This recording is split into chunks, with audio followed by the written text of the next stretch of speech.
احي يا ابو سوسو، احي رحنا فيها يا ابو سوسو. اجي اسمع، اجي اسمع. المنتخب المغربي فشخنا يا لهوي. يا فرعون ما تتعلم نفس البهايم. قلت لك من هاك العام سيبك من المنتخب المغربي، ما تقدر عليهم، هذم أسود يقدر عليهم كان رب العالمين. وانت لا ما حبيت تفهم.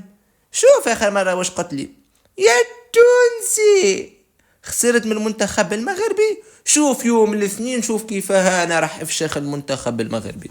يا اخي فشخوك.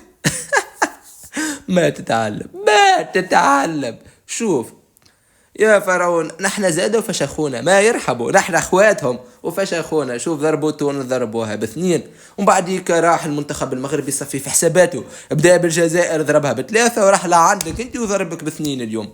يا خويا ولا وزاد ترشح على حسابك للكوب دافريك.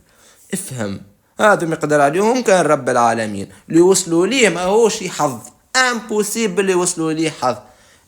ديمي فينال كوب دو موند، كوب داراب، كوب دافريك، المركز الخامس عالميا. هذا يدل فقط انه فما عمل كبير في كامل الفئات السنية للمغرب، ونحن سعيدين بما وصلت له المغرب. موشي كيفك هكا معاند في راسك وضاربك جنون الفراعنة وما زلت مصر على السبعة كؤوس افريقيا اللي عندك. خلاص راح عيسى حياته وراح تاريخك معه.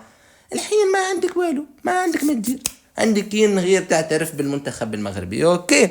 وبالنسبة للإنجاز نصف نهائي كأس العالم اللي انت اعتبرته مجرد إنجاز عادي وأي منتخب قادر عليه، نشوفوك غدوة إذا قدرت تربح إسبانيا. شوف إذا خسرت يا ويلك مني، وقتها راح يجيك الدور.